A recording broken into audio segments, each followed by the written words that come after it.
سامعین، السلام علیکم ورحمۃ اللہ وبرکاتہ۔ آج کا ہمارا ٹاپک سورہ البقرہ ہے۔ آیت نمبر 233 سے لے کر 235 تک۔ آئیے سورہ البقرہ سے اپنے سبق کا آغاز کرتے ہیں۔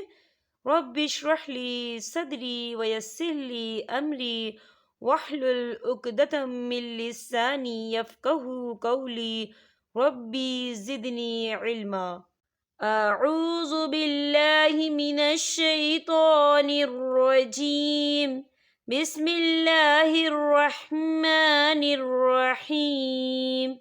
ترجمہ: اور مائیں اپنی اولاد کو 2 سال کامل دودھ پلائیں جن کا ارادہ دودھ پلانے کی مدت بالکل پوری کرنے کا ہو، اور جن کے بچے ہیں ان کے ذمے ان کا روٹی کپڑا ہے جو دستور کے مطابق ہو۔ ہر شخص کو اتنی ہی تکلیف دی جاتی ہے جتنی اس کی طاقت ہو۔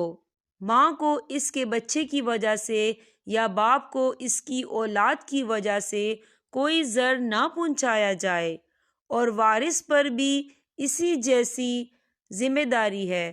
پھر اگر دونوں یعنی ماں باپ اپنی رضامندی اور باہمی مشورے سے دودھ چھڑانا چاہیں تو دونوں پر کچھ گناہ نہیں، اور اگر تمہارا ارادہ اپنی اولاد کو دودھ پلوانے کا ہو تو بھی تم پر کوئی گناہ نہیں، جبکہ تم ان کو دستور کے مطابق جو دینا ہو وہ ان کے حوالے کر دو، اور اللہ تعالیٰ سے ڈرتے رہو اور جانتے رہو کہ اللہ تعالیٰ تمہارے اعمال کی دیکھ بھال کر رہا ہے۔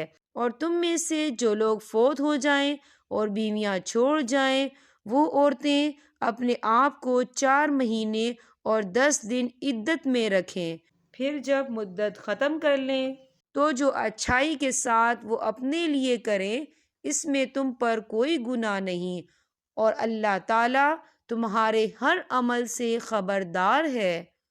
اور تم پر اس میں کوئی گناہ نہیں کہ تم اشارتاً کنایتاً ان عورتوں سے نکاح کی بابت کہو یا اپنے دل میں پوشیدہ ارادہ کرو۔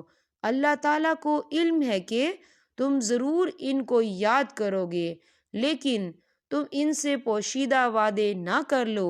ہاں، یہ اور بات ہے کہ تم بھلی بات بولا کرو، اور عقد نکاح جب تک کہ عدت ختم نہ ہو جائے پختہ نہ کرو، اور جان رکھو کہ اللہ تعالیٰ کو تمہارے دلوں کی باتوں کا بھی علم ہے۔